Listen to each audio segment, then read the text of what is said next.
తెలుగునాట అత్యంత వైభవంగా జరుపుకునే పండుగలో ఒక పండుగ సంక్రాంతి. మరి అటువంటి సంక్రాంతి ఒక్క తెలుగునాటే కాకుండా దేశంలో వివిధ ప్రాంతాల్లో వివిధ రకాలుగా సంక్రాంతి చేసుకోవడం జరుగుతుంది. అయితే ఈ సంక్రాంతి వేడుకలలో అసలు భోగి అనగా మకర సంక్రాంతి మరియు కనుమ మధ్య గల వ్యత్యాసాలు ఏమిటి, వాటి యొక్క ఇంపార్టెన్స్ ఏమిటి అన్న విషయం గురించి మనం ఈరోజు తెలుసుకునే ప్రయత్నం చేద్దాం. భోగి లేదా భోగి పండుగ అనున్నది ఆంధ్రులు జరుపుకునే ఒక ముఖ్యమైన పండుగ. ఆంధ్రులు పెద్ద పండుగ జరుపుకునే 3 రోజుల సంక్రాంతి పండుగలో మొదటి రోజుని భోగి అంటారు. భోగి పండుగ సాధారణంగా జనవరి 13 లేదా జనవరి 14 తేదీలలో వస్తుంది. దక్షిణాయనంలోని సూర్యుడు రోజు రోజుకి భూమికి దక్షిణం వైపుగా కొద్దిగా దూరం అవుతూ దక్షిణ అర్ధగోళం భూమికి దూరం అవటం వలన భూమిపై చలి తీవ్రత పెరుగుతుంది. ఈ చలి వాతావరణాన్ని తట్టుకునేందుకు ప్రజలు సెగ కోసం భగభగ మండే చలిమంటలు వేసుకుంటారు. ఉత్తరాయణం ముందు రోజుకు చలి విపరీతంగా పెరగడం, ఈ చలిని తట్టుకునేందుకు భగభగ మండే మంటలు అందరూ వేయడం వలన ఈ రోజుకి భోగి అనే పేరు వచ్చింది. సంక్రమణ మహాపర్వతానికి ముందు రోజుకి ఒక ప్రాధాన్యం ఉంది. దీనికి భోగి పర్వం అని పేరు. అయితే భోగము అనే మాటకు అర్థం ఏమిటంటే అనుభవము అని అర్థం. ఆనందంగా దేనిని అనుభవిస్తామో లేదా దేనిని అనుభవించడం వల్ల ఆనందం పొందుతామో దానిని భోగము అంటారు. అలాంటి భోగములు అనుభవించవలసిన రోజుని భోగి అని అంటారు. నిజమైన ఆనందాన్ని అనుభవించడమే నిజమైన భోగం. ఒక్కొక్కరికి ఒక్కొక్క ఆనందం. సామాన్యుల ఆనందాలు వేరు. వాళ్లకు లౌకిక విషయాలు దొరికితే అదే భోగం.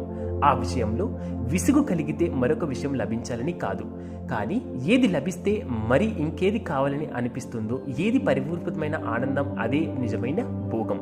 అలాంటి భోగం యోగం వల్లనే లభ్యమవుతుంది. అందుకే యోగులు భోగులు కాగలరు. అలాంటి దివ్య భోగం ఈ రోజున గోదాదేవి ఆండాలు ప్రఖ్యాతిగాంచినటువంటి విషయాలను భోగిగా సెలబ్రేషన్ చేసుకోవడం జరుగుతుంది. జనరల్గా తెలుగునాట భోగి పర్వతానికి చేసుకునే సెలబ్రేషన్స్ కొత్త బట్టలు ధరించడం, ముగ్గులు, భోగి పళ్ళు, భోగి పులక, కోడి పందెములు, గాలిపటాలు మరియు ఇవే కాకుండా మరి ఇతరమైన అంశాల పట్ల వీరి ప్రాంతాలలో ఈ భోగిని వేరు రకాలుగా సెలబ్రేషన్ చేసుకోవడం జరుగుతుంది. సంక్రాంతి అనగా నూతన క్రాంతి. సూర్యుడు మకర రాశిలో ప్రవేశించడాన్ని మకర సంక్రమణం అంటారు. అయితే ఈ సంక్రమాన్ని సంక్రాంతి అని అంటారు. సూర్యుడు మకర రాశిలోకి ప్రవేశించే కాలమే మకర సంక్రమణము. మకర సంక్రమణం నుంచి ఉత్తరాయణ పుణ్యకాలం ప్రారంభమవుతుంది. ఆ తరువాత కుంభ, మీన, మేష, వృషభ, మిథున రాశులలో కొనసాగినంత కాలం ఉత్తరాయణం. శారీరక పరిశ్రమకు, పూజలకు, సాధనాలకు కృషికి అనువైన ఆవశ్యకత ఉన్న కాలమే ఉత్తరాయణం. కర్కాట రాశిలోకి సూర్యుడు ప్రవేశించిన దగ్గర నుంచి మొదలై ఆ తరువాత సింహ, కన్య, తుల, వృశ్చికం, ధనస్సు రాశులలో కొనసాగినంత కాలమే దక్షిణాయనం. మానసికమైన అర్చనకు, ధాన్యానికి, యోగ్యానికి, దీక్షలకు, బ్రహ్మచర్యానికి, నియమనిష్టలకు అనువైన ఆవశ్యకత ఉన్న కాలమే దక్షిణాయనం. 12 నెలల సంవత్సర కాలంలో 6 నెలలు దక్షిణాయనం దేవతలకు ఒక రాత్రి, 6 నెలల ఉత్తరాయణం దేవతలకు ఒక పగలు. కనుక దేవతలు మేలుకునే కాలమే ఉత్తరాయణ పుణ్యకాలము. కనుకనే ఉత్తరాయణం వరకు ఎదురు చూసి భీష్ముడు అంతటివాడు కురుక్షేత్ర యుద్ధంలో తన ప్రాణాలు వదిలాడు తప్ప అప్పటి వరకు తనకు ఉత్తరాయణంలో ప్రవేశించిన తరువాత తనువుని చాలించిన మహానుభావుడు భీష్ముడు. ఈ సంక్రాంతి మకర సంక్రాంతి కాకుండా సూర్యుడు రాశులకు అనుసారంగా కాను ఒక రాశి నుంచి ఒక్కొక్క రాశిలోకి ప్రవేశించినప్పుడు రకరకాల సంక్రాంతులు రావడం జరుగుతుంది. అందులో మకర సంక్రాంతి, మహావైష్ణవ సంక్రాంతి, విష్ణుపది సంక్రాంతి, ధనుసు సంక్రాంతి, కర్కటక సంక్రాంతి. కనుమ పశువుల పండుగగా వ్యవహరిస్తారు.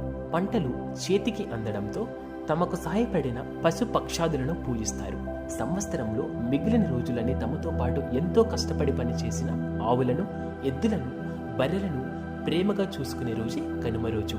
పక్షులు కూడా రైతన్న నేస్తాలే. అందుకే వాటి కోసమే అన్నట్టు ఇంటి గుమ్మానికి ధాన్యపు కంకులు విరడాలని తీసి ఈ యొక్క కనుమ పండుగను చేసుకుంటారు.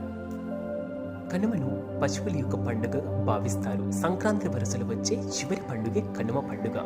దీన్ని పశువుల పండుగ అని కూడా అంటారు.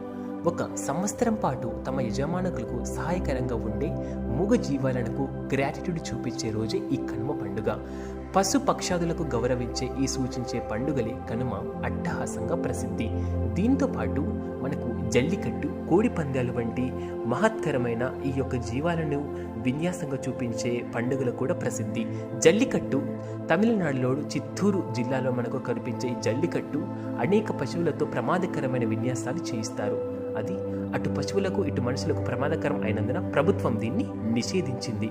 వివిధ ప్రాంతాలు ఈ పండుగను వివిధ పద్ధతుల్లో జరుపుకోవచ్చు. ముఖ్యంగా చిత్తూరు జిల్లాలో పోకాల మండలంలోని వల్లిఫేడు అనే గ్రామ పరిసరంలో ఈ పల్లెల్లో పండుగ జరుపుకోవడంలో ఒక ప్రత్యేకత ఉంటుంది.